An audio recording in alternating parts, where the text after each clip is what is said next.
Hi, I'm Barry Rothstein, and I am here to show you some phantograms and try to explain my obsession with them. Producing them in many forms has captivated me for several years. Okay, so let's kind of get right to it, dig in, and try and show you some phantograms.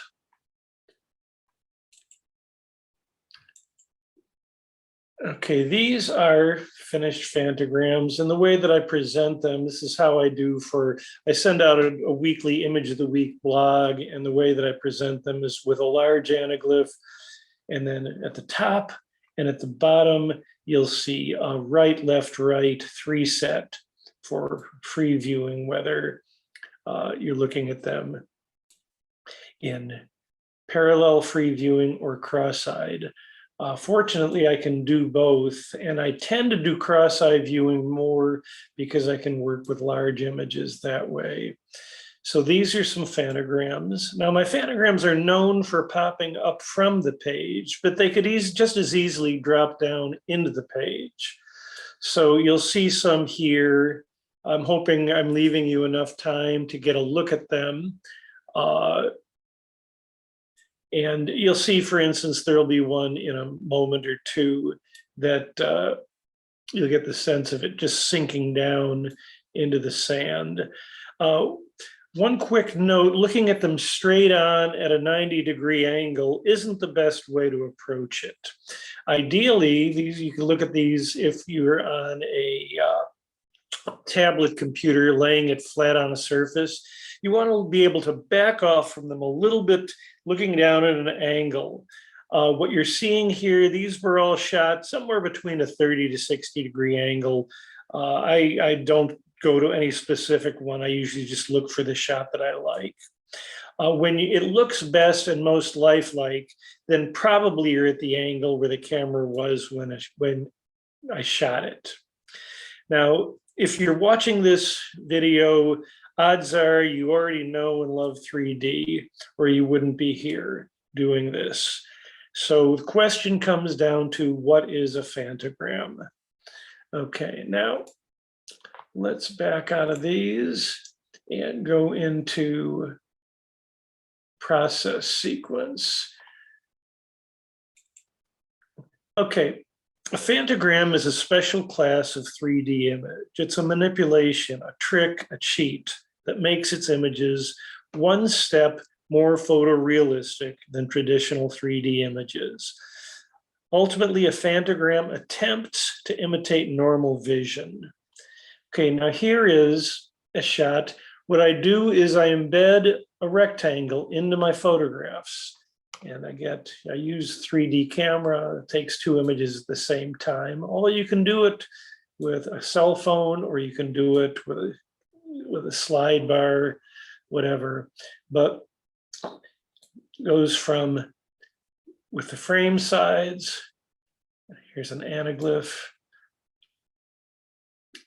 Because of perspective, in real life, this is a rectangle. Because of perspective, this from here to here looks like it is broader than from here to here.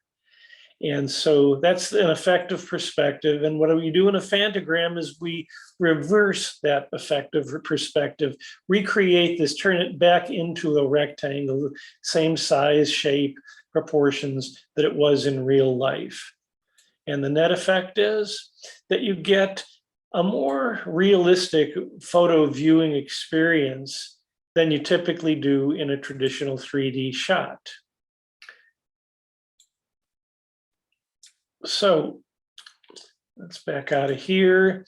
Next thing we're going to do, when we shoot a phantogram, again, we lay down, go back here a second, you lay your frame down. In this case, I'm holding them by hand, or it could be that it's down, it could be on a tripod, it could be that it's resting on a leaf or whatever else. You're going to back away from the subject a little bit, try and get centered on it, and then you just shoot and shoot and shoot. You want your camera to be level pretty much with the frame sides. Okay, now next thing we will do is work some images both in Photoshop and in Stereo Photomaker. So let's take this image. I'm going to open it in Photoshop. Hopefully the program will be kind to me and won't screw me up like it did last time. Okay, that looks better. Okay, here's this image. I took a shot at recently on a Santa Fe River, Santa Fe, New Mexico. It's called Mexican Hat is the common name of this particular flower. We're going to work both the right eye image and the left eye image independently. So I end up taking the image and duplicating it. Then what I'm going to do is use this cropping tool. First I'll work on, this is right, left, right side, left side. And I'll go from one corner, drag it over to another corner. Okay, now when you do that, you'll see a little dialog box pop up here. There's some options. The perspective box has to be checked. If you uncheck it, you cannot move these four corners independently. So we check it, and you can move these four corners, and I've roughly put them into the four corners there. Then I'm going to hit Control plus a few times. Usually I work at around 200%. I use these bars to move over to the four corners, and now I will grab these and put them into position. There's one. Trying in a fairly precise way to go to those corners. 2,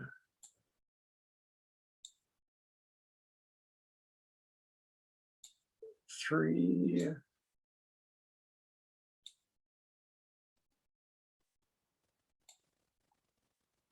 4. If we look at it, see, I've tried to get as precisely as I can. You never know now. Sometimes it makes a long object, sometimes or image, sometimes other. We want to leave the constrained proportions thing here unchecked. So uncheck it if it's checked. All of my frame sides that I use for this macro photography are the aspect ratio 8.5 by 11. I tell it's 300 resolution, which is well beyond what it is, but I'd rather gain resolution than lose it. Go over to now the right eye side and do the same thing. Zoom in. Go to those corners. Doesn't really matter what order you do them in. Slide across here.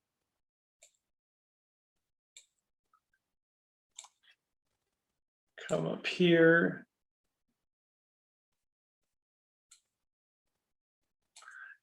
Okay, last one.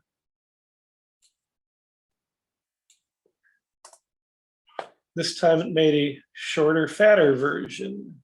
Image size. Again, that's unchecked. It stays that way until you check it again. 8.5 by 11, 300. So now, if you can cross-eye view, you've got the image in 3D in a Phantogram style. To continue, what I'll typically do is I will say canvas size, and I will double the width. Go to 17 here. I will then grab my right eye shot and pop it in here, or my left eye shot and pop it in here. And then I will do it again and put it over here. If you look now in cross-eye view, you'll find you've got a 2D image. I'll come over here and get it to where it's there, but I can't see it. I'll drag guidelines down to places where I want to crop the image.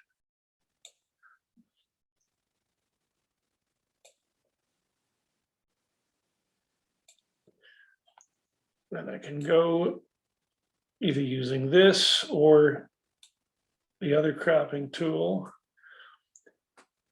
At this point, I'll usually try and get rid of the guidelines. I'll clear the guides. I'll go image size, and I'll make it, rather than some odd thing, I'll make it, let's say 6 inches. Now I will hit the constrained proportions because I want it to stay in the proportions that it's in. I'll say tell it this is a 6.5-inch image, shrink a little bit, image canvas size 13, doubling it. And then tell this I do want to see it now. There's the 2. Drag it over here.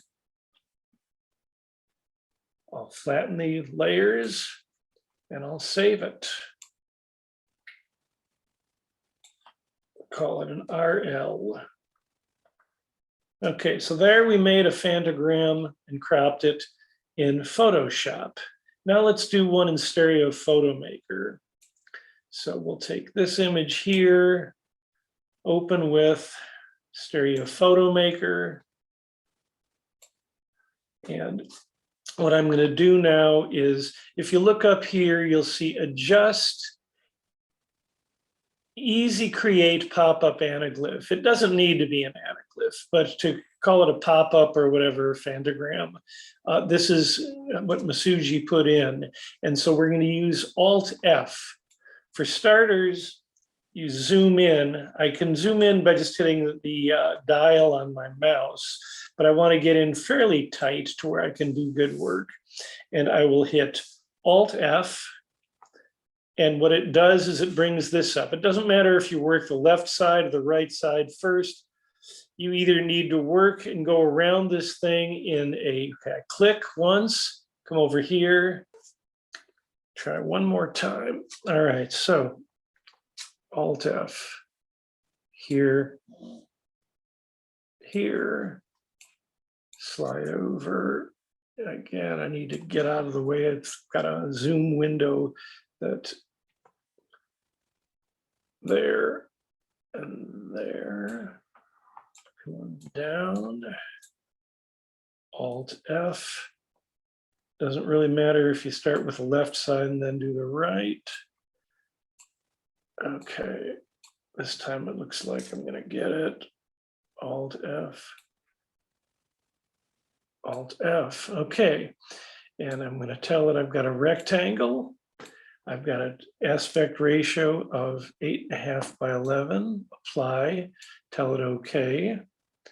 And then sometimes the image just disappears. I go to view, fit to the window. I could zoom in now some too. At this point, I'll probably use the cropping tool and start like here.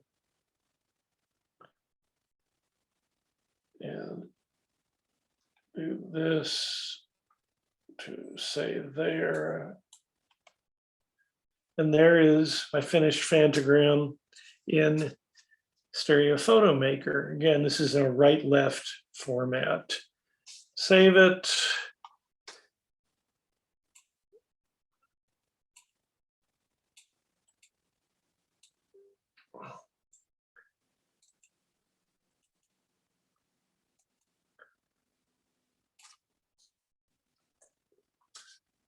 Okay. And that's pretty much it.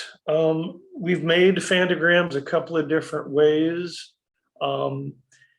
If you have any questions, by all means, get hold of me. I'm at 3ddigitalphoto.com. That's 3ddigitalphoto.com is my website.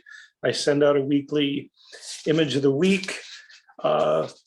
I've produced a number of books, the most recent one, Macrophant 3D, which is pretty cool. You could get information on the website, macrophant3d.com. It's MACROPHANT 3D.com. So I thank you for your attention and hope you enjoyed this.